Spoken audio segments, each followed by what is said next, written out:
Memory Transcription Subject, Chief Hunter ISIF, Arxer Dominion Sector Fleet. Date, Standardized Human Time, December 4, 2136. The empathy tests were an assortment of prey species facing torment. For the first time since childhood, I leaned into my defective voice. It was painful to allow myself to feel fully, without casing those primal sensations in a shell of logic. Witnessing unnecessary suffering elicited a shameful amount of pity, just as it had back at Shaw's farm. Now, more than ever, I knew herbivores were not just spineless animals. The look on Secretary General Zhao's face, as his scientists explained my results, was vindicating. The human leader did honor his agreement with Tarva, permitting me to board her ship. I was surprised the Venlil leader wanted me confined with her for hours. From what I could tell, she carried no firearms. Shouldn't a prey individual expect me to snap on a whim, and thus not want me seated across from her? I rested in a brooding state, mostly keeping to the co-pilot seat in the cockpit. Governor Tarva sensed my sour mood, and allowed us to travel in silence. It made for an awkward ride, with the rescued Zeruleans in the cabin behind us.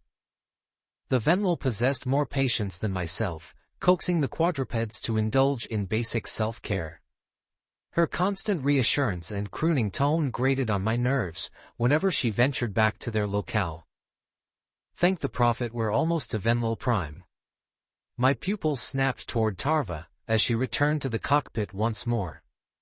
How the fuck did the humans survive all these exchange programs? The governor shot me a disapproving look. Have some sympathy. Those three were literally just captured and brought to a farm, where your lovely comrades threatened to eat them. I do have sympathy. I didn't want them to be eaten, did I? Never mind, ISIF. You can have this ship when we get to my homeworld. If my people saw me riding with you. I appreciate your assistance, Governor Tarva. I too considered Elias Meyer a friend and an ally. Even with his intervention, the fact that you would listen to an Arxer is not lost on me. The Venlil was silent for a long moment, and her ears pinned back with a meek emotion. Her limbs weren't quivering, so I wasn't inclined to label it fear. Though it was tough to read prey cues, my best guess was that it was grief. Sadness swirled in her irises, before she looked at me with something bordering contempt. Tarva cleared her throat. I know you have presided over horrible things, ISIF. Genocides, raids, and systematic slaughtering. Your motivation to avoid your own execution doesn't change that. You are right. I see why my statements about not assigning responsibility can be perceived as callous. Please, do not take my detachment as a sign that I do not regret my culpability. Didn't you order the raid on the cradle? The Gojids are an endangered species because of you. Someone else would have done it if not me, yes. But it was me, and at the time, I believed coexistence was not possible. My beliefs have since shifted. Governor Tarva was silent, scowling at the viewport. The Gojid cradle was intended to be like any other raid, with their border defenses down. It made a frontal assault tantalizing. I hadn't known why the defenses were offline until later, when reports from the planet's surface circled back to me. Another predator race taking on the Federation. It was too good to be true. We'd be alone for so long. I was certain it would be disproved, I mused. Then, humanity took the cradle back from us. The sheer guts. The audacity. The Terrans bested us fair and square, allegedly using Venlil ships in their arsenal. It baffled me that they worked hand in hand with prey, but that led to my deduction of humanity's social nature. Intrigued by these specific aliens, I aimed to learn more about them. A new predator opened up avenues with their presence. It meant someone else wasn't indoctrinated by the Federation spiel. Looking back at the Gojid cradle through Tarva's lens, I realized how differently humans viewed our first meeting. Planetary raids instilled very little guilt after all these years. It was something I deigned not to dwell on. What would Nulia think if she learned Sci-Fi was behind the bad monster's arrival? How many children like her had I doomed to cattle farms? One of the last things Elias Meyer did was convince the Maziks to aid the Gojid refugees. From what I'd heard, the Zerolians and the Paltans took in a handful as well. The spiky herbivores had limited numbers now, and Earth was in no place to be offering asylum. The United Nations had lifted their protection of Gojid colonies, which led many survivors to flee. The Gojids were a sad case, Tarva. I did give those orders. I'm not dodging responsibility. I understand that my past actions have been hurtful, I offered. You don't know hurtful. You took my daughter. The Venlo leader's voice quavered, and she shoved me with shocking aggression. You took my daughter. It was you. You ordered the Greys to gas Venlo's schools. What, to crush our morale? I am sorry.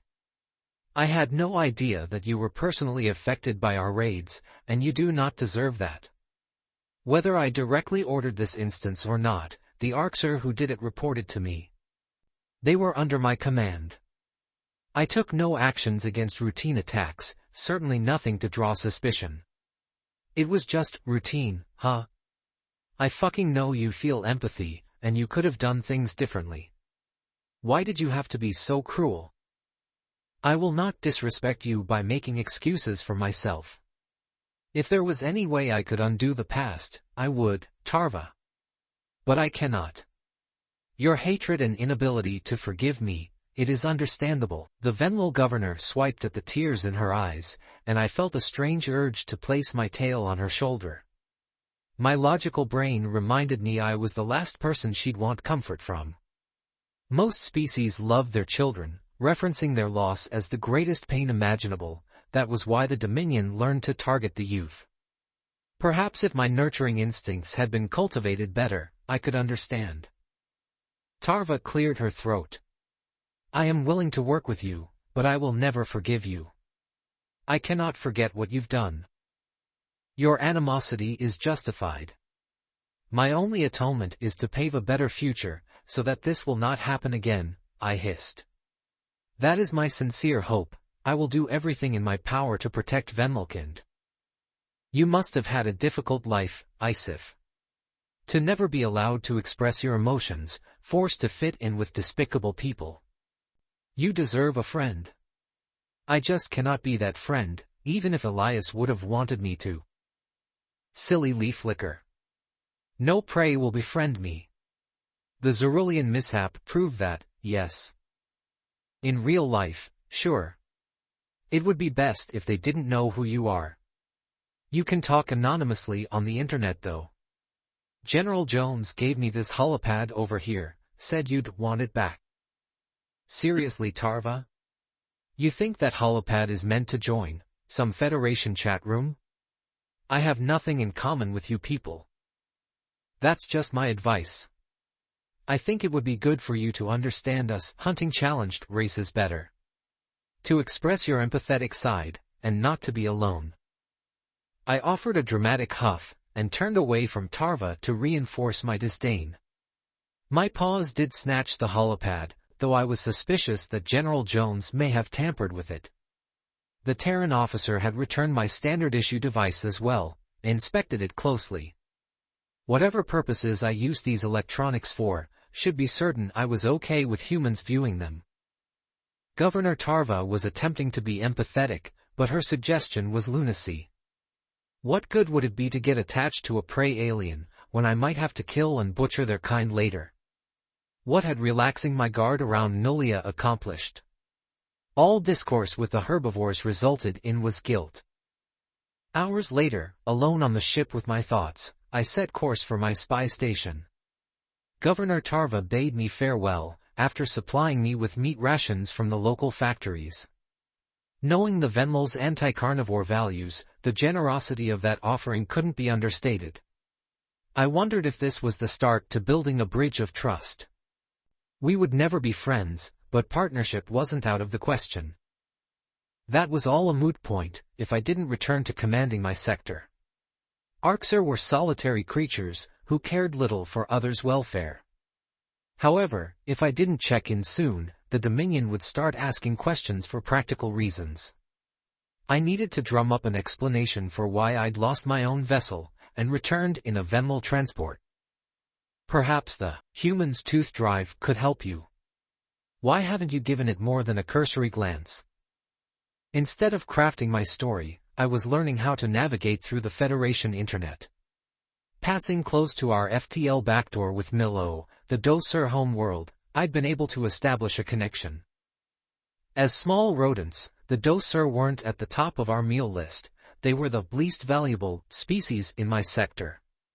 Their territory bordered Gojid space, but on the opposite side from the Zurolians. Stupid Tarva, I growled aloud. Putting stupid ideas in my defective brain. How did she know that I wanted that? The Dosur had a social media site called SwiftPair, which would randomly assign anonymous users to chat. The rodents had few abilities beyond jabbering to each other. So of course they devised such a platform. Then again, humans had a propensity to run their mouths about nonsense too. That was just how desperate social creatures were for belonging. My traitorous claw hovered over the pair button, and I cursed myself. Perhaps I should just let Tarva's recommendation backfire, so I could move on. Honestly, what harm could a single chat do? I could always intimidate the little critter away if they became a nuisance.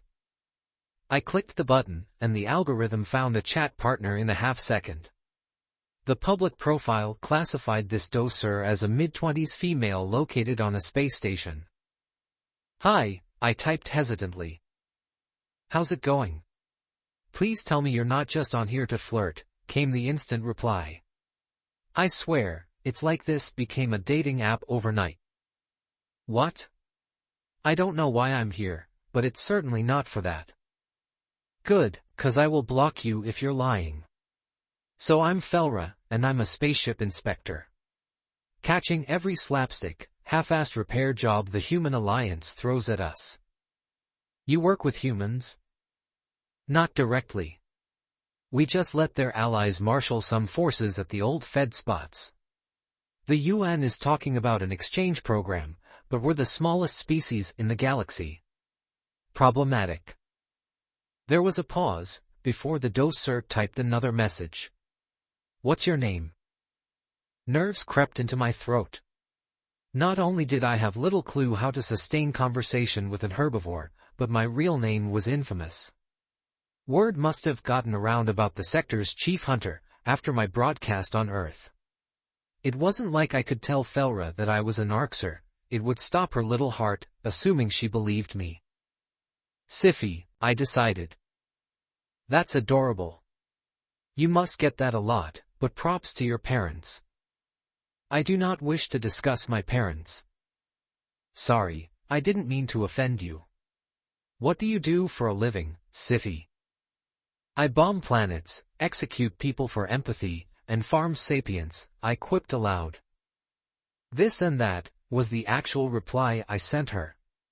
Nothing you'd be interested in. Felra typed back hastily. You don't talk about much, do you? You're prickly as a Gojid. I'm not used to talking. This was a mistake. I deserve to be alone. This was a waste time. I reprimanded myself for indulging these urges.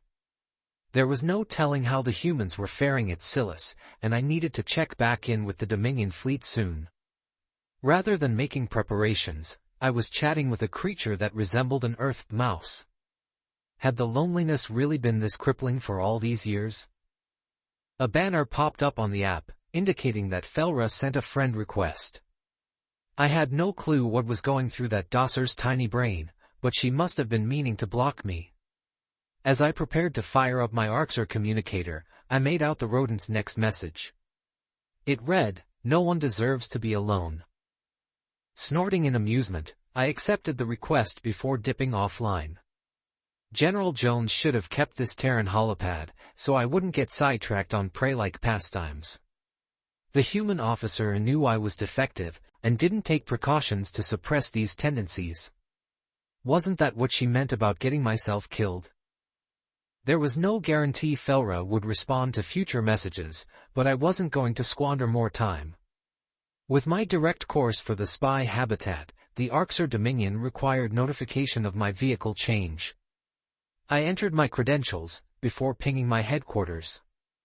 The day-long absence made it likely I'd be in contact with the brass, rather than my underlings.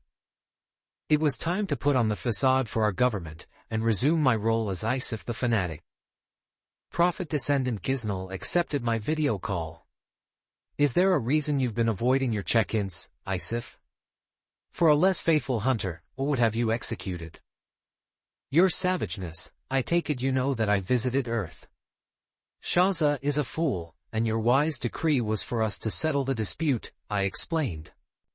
The humans may have seen the wisdom of standing down, yet alas, I was too late to accomplish that. You disappeared for a full day. I doubt both your conviction and your loyalty, Isif. You are not willing to kill the humans, are you? That's absurd.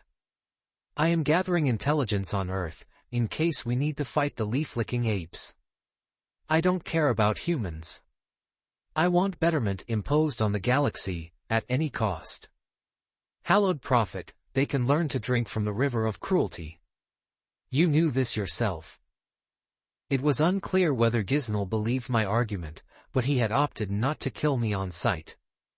The Prophet Descendant could be convinced of diplomacy's usefulness. As long as I was strengthening our cause, I was safe. The alarming part was his overt accusation that I was a human conspirator. Betterment had been partial to me for years, and this development meant I couldn't hide behind favoritism. The Arxer leader narrowed his eyes. That is not your ship you're streaming from either. Is that? Yes, I made off with prey technology. The humans found tactical advantages commandeering Venmol ships, I growled. I will dissect the design, because those grass brains aren't worthy of killing us. If war is inevitable, the Dominion will be ready. We pay Venmol technology the respect of studying it now. I want our glory, Savage One. Our victory must be resounding, and prove our superiority. You are straying from the path, Isif. But you were right about humans being formidable foes. Is that so? Nobody agreed with me before. I have missed something from Silas and Fowl, yes. Giznoll scrutinized me for another second, before swiping at his holopad. The compilation contained distress signals from across Shaza's sector, which were sent through our FTL networks. Farm habitats forwarded footage of humans raiding our facilities, and undefended stations being reduced to rubble. The Terrans severed our comms infrastructure shortly after these transmissions. The UN could have cut the proverbial wire earlier. They want the Arxer government, and Shaza, to see this. Laughter rumbled in my chest, as I realized the UN's true strategy. The humans used the occupied worlds as bait, and Chief Hunter Shaza played into their hands. That foolish Arxer was so eager to teach the weaklings a lesson, that she hadn't guarded her most valuable possessions. Every strategic asset and supply depot across hundreds of light-years was erased. This amuses you? Giznoll hissed. I bared my teeth. Shaza's incompetence brings me nothing but joy. Does she know yet? Word is reaching her around the same time as us. She will be made aware soon, but I have to deal with her mess now. Ah, don't bail her out. This was her great master plan, after all. I know how to handle humans, and I need your trust going forward. You can hardly fuck up worse. I'll humor your weird ideology, Isif, but I'm watching you. The Prophet Descendant terminated the call, and left me to chew on his words. My first conversation as an official human spy, and I already had Giznoll sniffing around my business. This was going to require me to operate more carefully. The freedom I'd enjoyed in the past had waned. General Jones was right to warn me about eyes and ears everywhere. My gaze drifted to the Terran holopad, which sat in the cockpit. Browsing alien internets was perilous too, unless I could find a suitable cover. With my actions under a microscope, talking with a dossier inspector was a fool's errand. Felra shouldn't occupy my thoughts, since I'd only be able to sneak sporadic messages at best. How long could I hide my Arxer identity from her? What if I have more in common with prey than my kind? I shook my head. The future of the galaxy was at stake. This was no time for emotional baggage. It took a weight off my shoulders to know that the humans punched back from Silas. A straight-up fight had been inadvisable, but Shaz's arrogance was her undoing. I would pay a pretty penny to see the look on her face when she discovered her empire had collapsed. My goal was to ensure that humanity's war remained with a single warlord. However, keeping betterment off their backs might prove to be a challenge. Memory transcription subject, Slanik, Venlol Space Corps. Date, standardized human time, December 4, 2136. The memories trickled through my brain, as a deep chill rattled my body. I was disoriented and immobile, uncertain of my surroundings. The current time and location were indeterminable, haziness obscured my conscious thoughts. My mind reached out for context, in an attempt to ground myself. We had been caged in the Tillfish nursery. I was shot during the fray. Marcel had propped me up, ignoring the strain on his own body. Orange blood flowed onto his chest pelt, and perspiration beads coated his skin. Dino tagged along, whimpering as my eyes began to turn glassy. Vernt was back in Burles' arms, asking why the Venlol was leaking. We were a ragtag band, stranded on Silas. I remembered now. The Greys had been hot on our heels, and we hobbled toward the emergency exit. My vision was fixed on the floor tiles, which were mired with my dripping blood. General Burla urged Vernt to cover his ears, as she dispensed my firearm at the Arxer. I think the carnivores refrained from gunning us down, because they wanted to capture us alive. There was more. We had to get to the emergency exit, didn't we? Why is it all slipping out of reach? Shoot me, I had coughed at Marcel. Save yourselves, please, brother. The predator refused to let go, bending his arm tighter around my torso. Tiredness threatened to consume me, as the vegetarian popped errant shots over his shoulder. Images flitted through my brain, from various moments of time. That force snarl was his classic empathy rendition. That same expression had consoled me when Sovlin held him at gunpoint. Not too long ago, I'd been feeding the half-dead Terran by hand. Amid the chaos, I recalled hoping that Marcel knew how much I cared about his welfare. There were terrible screams, both near and afar, which sent my heart pounding. Despite all of the nightmares we had endured, I wouldn't change a thing about our partnership. Even if Marcel was losing patience with me, I hoped he still felt our bond. Think Slanik. The screams. There was something there. Those had been Tillfish screams, as the incubator workers came running in droves. Our hasty escape hadn't given me time to don blinders. I'd seen it all. The civilians distracted our Arxer pursuers, stampeding past them at full speed. As much as the Greys wanted a Venlol delicacy, this easy meal toppled into their laps. Our ragtag band stumbled out into fresh air, and I was wholly leaning on Marcel for support. There were more Arxer in the street. I think that was the memory in its entirety. I'd glued the pieces back together. We needed to find somewhere to take cover, Burla clicked her mandibles in the backdrop. Slanik? Slanik, you have to keep your eyes open. I drew a gasping breath, and my pupils snapped to my arm. Judging by the dark hue and the profuse leakage, the bullet hit a vein. There was a wet sensation on my hind legs. At first, I worried it was blood from my wound. However, the realization that the brick tunnel we were in was a rotting mess ensued. A few inches of murky liquid amassed across the floor. Perhaps this was a sewer system underground? My addled brain shook off the stupor, and I searched for Marcel's comforting presence. I scanned every shadow for the lurking human. This wasn't the first time the predator had been around my blood, so I knew that he could handle the alluring scent. On Sovlin's ship, I'd been immobile with a head wound, and locked in an enclosed cell without food. Even then, the human had cared about my welfare.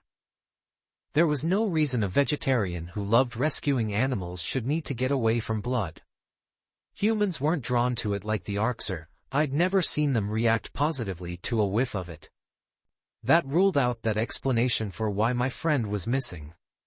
What if Marcel had gotten hurt? I couldn't remember how we made it down here at all. Why are we not going to space with Humma? Vernt wailed. Burla patted him soothingly. Shoo, darling. Go back to bed. Dino is missing as well. What if the dog ate Marcel? Or, I guess more likely, the Greys got them both. Where is Mark? I pressed one paw against the wall, and tried to sit upright. How did we get here?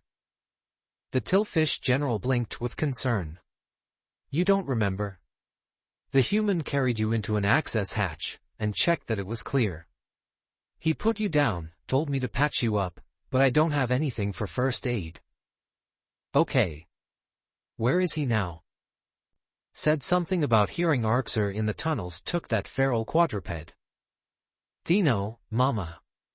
Vernt cheered. Dino the dog. Yes, that thing. Anyways, Marcel went looking for enemies. Mentioned clearing the tunnels, and keeping us safe. And you let him go alone. The human said to stay with you. He was blinking a lot. I'm not sure if your blood bothered him. It would never. Mark was upset that I'm hurt, if anything. Are you sure, Slana? Of course I'm sure. He was fine around a Gojid stampede. The humans all were. He saved a trampled child. There was a long pause, as skepticism swam in the Tillfish General's eyes. I knew the insectoid wouldn't ditch Marcel, when the primate was our best asset against the Arxer. But I suppose few individuals beside myself would tempt a predator's bloodlust. It took personal exposure to humanity's nurturing side to accept that their empathy dominated. Marcel said himself that he doesn't like killing. Humans can balance empathy and violence, it's what I told him at the supply tent. A gunshot exchange sounded down the tunnel, and fear clenched at my heart. The adrenaline boosted me back to alertness, but I couldn't stand up. Boot steps smacked the floor, alongside the sound of munitions chipping bricks. A human yowl reverberated through the structure, followed by Dino's throaty barks. Tears swelled in my eyes, realizing Marcel would die alone. I reached out to Burla, and pulled myself up with the last of my strength. Hunched over at the waist, I staggered in the direction of my friend's cry. The Tillfish General tried to grab my shoulder, flinching away as blood coated her leg. With a frustrated grunt, I hobbled down the tunnel. It wasn't long before I was leaning against the wall for support. Fuck off. That was Marcel's thunderous voice. It was possible to discern the words in this roar, which was more formidable than any I'd heard before. This is my turf. You're not coming in here, assholes. My legs buckled, and I crumpled back onto the floor. Why hadn't I reclaimed my firearm? The coldness was becoming palpable, making me wish for a human pelt to cocoon myself in. At least Marcel was still fighting, but I was in no state to rescue him.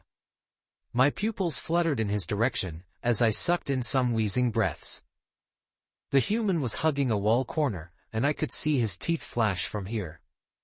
His hands popped off a few shots, while enemy rounds buffeted his refuge. Brick debris sprinkled overhead, as Marcel clutched his gun tighter. Dino was growling at his side, though the mud appeared to be waiting for something. Surrender yourself, human.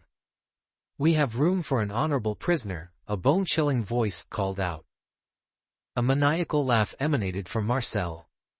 What is it with aliens, drawing my name in the kidnapping and torture lottery? I'll pass. I crawled along the floor, moving a few inches at a time. Since I was wounded anyways, my best usage was to serve as a distraction.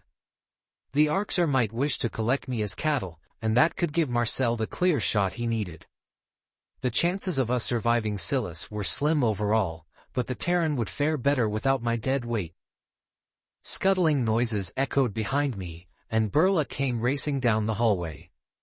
The Tillfish General righted my seized firearm, angling it toward the Arxer. Despite her distrust, she was willing to come to the human's aid. In my opinion, she should have gone with him to begin with. Better late than never, I suppose. 3 Arxer ducked around the corner, just as Burla halved the distance. The insectoid had a trusty shot, clocking 1 gray in the brain. Marcel released Dino upon the hostiles, and depressed his trigger. Enemy bullets answered, taking out a brick right above his head. I could feel his adrenaline vicariously, his binocular eyes were crazed. I have to help somehow. The Slanik acting weak distraction seemed to work the last time. Should I try it again? Yummy Venlil. Over here. I cried out, with a faltering voice. The Arxer had already scented my blood, I assumed. The trail must have drawn them down here, unless they followed us from the surface. It was possible they waited for us to lower our guard. While I'd technically been conscious in our travels, it was tough to retrieve the memories. There was a chance I wouldn't remember any of this now. The 2 surviving Greys weren't as distracted as the Egg Raiders had been, but I saw their pupils twitch. The lack of impulse control was in stark contrast to humans. I suppose I was lucky that Isif and his bunch didn't wolf me down in New York. A little blood or a wounded animal's cry worked their kind into a frenzy, even amidst combat. Marcel cursed, realizing I'd abandoned my refuge. The human popped up from his crouch, and the Greys rushed to shoot him. 1 bullet whizzed dangerously close to his earlobe, while additional shots lurked in the chamber. The lead Arxer's sights aligned with his temples. I felt my blood pressure plummet. Was that from my wounds, or just grief? No! I screamed. There was nothing I could do to stop the bullet from piercing his brain. The Terran had become reckless out of concern for me, and he was paying the ultimate price. Marcel managed to take down 1 Grey, in a final act of defiance.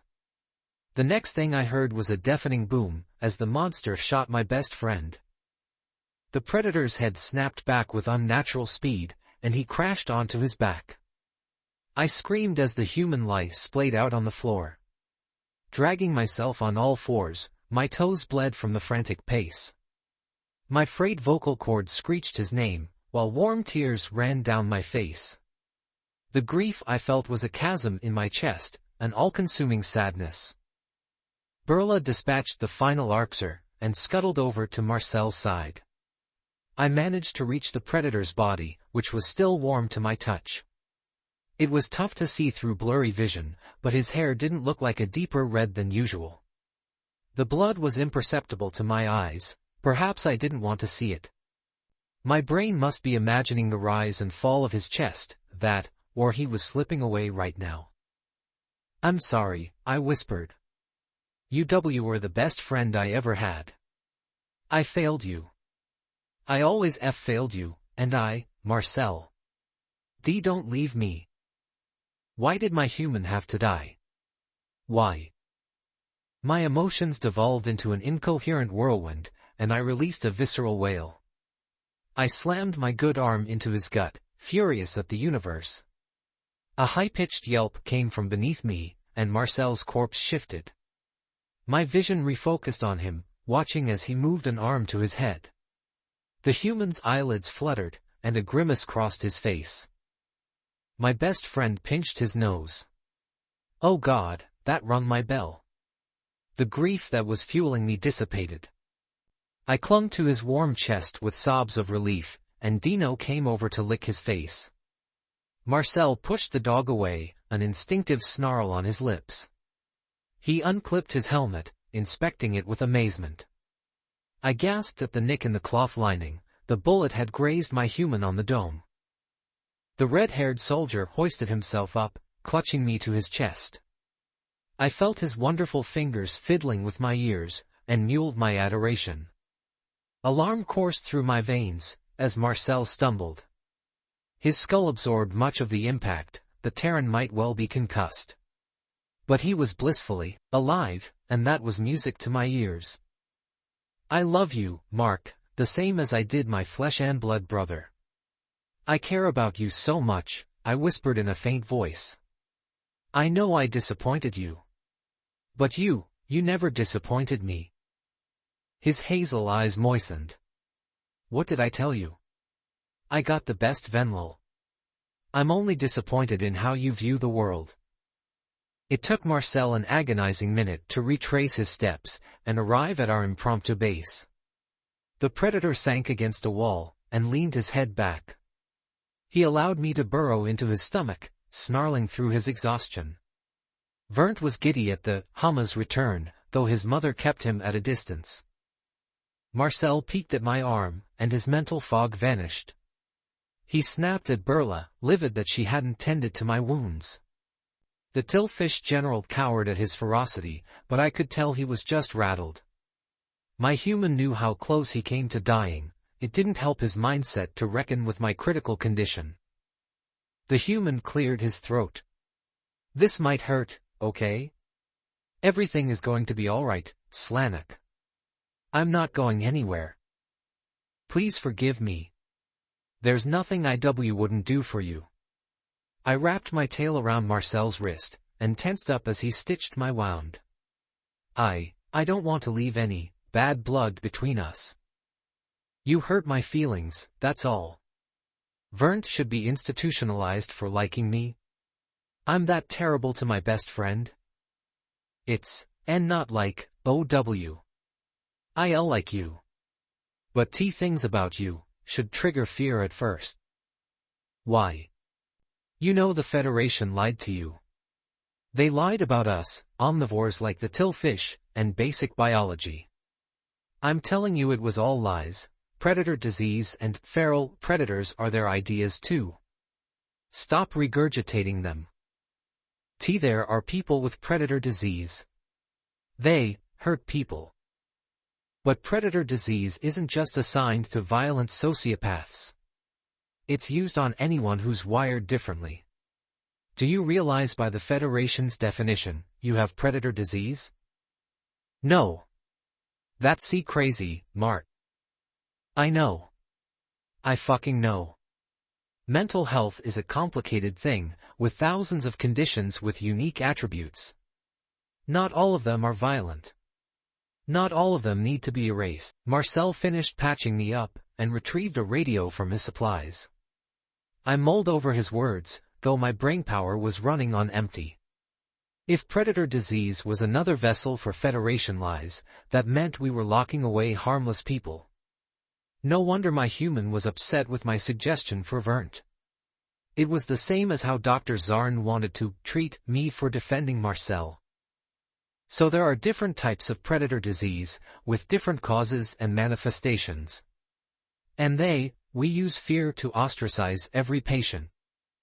I'm sorry, I croaked. Marcel squeezed my paw. I'm sorry too. I should have talked to you about these things sooner. It's my responsibility to educate you, but I've just tried to shield you. I know I'm not easy to talk to. I know it hurts you when I freak out, or misinterpret you. You know, I wanted to kill Dino earlier, and I almost did. None of that matters now. You've been my rock, Slanek. You brought me back from the edge, and you made me believe there was good in the galaxy. That's all I could ever want. Hey, if anything happens to me, tell my parents what W. Tell them yourself. We're getting out of here. I'm going to call for help, and try to make contact with the UN, sounds good, huh? I didn't have the heart to tell him the United Nations was long gone. Just as they hadn't come back for the soldiers on the cradle, nobody was swooping down to the sewers to rescue us. General Berla seemed unconvinced as well. The evacuation announcement stated the deadline in no uncertain terms. At least I could share my last hours with Marcel, rather than dying alone. My human switched on his radio. UN Fleet, do you copy? This is Captain Marcel Fraser. We have a Venlol VIP in need of medevac. Transmitting our coordinates, over. There was no response once Marcel finished his message. The static didn't seem to deter his efforts, since he repeated his transmission several times. I nuzzled against his wrist, and felt my eyelids becoming heavy. The predator's warmth helped with my dropping temperature. Don't worry. I'll keep calling them, Marcel growled. When they beat back the Arxer, they'll come. I closed my eyes. Yeah. Humans will win. We sure will. Sleep well, Slanek. Dino sidled up to me as I dozed off, and my instincts rekindled. He placed his coarse snout on my leg, and my mind circled back to Federation lies. The dog hadn't shown any signs of being evil, he seemed loyal to the humans through thick and thin. Maybe Marcel was right about giving him a chance too. Predators couldn't be inherently monstrous when the Terrans existed. This was a simple choice about whether the Federation defined the Venlol. I pressed one paw atop the dog's back, trusting my human to protect me. Marcel wouldn't put me in danger, and he said Dino was a friend. The safest place in this Arxer raid was sandwiched between two watchful predators. Knowing this slumber might be my last, I drifted off at peace with my fate.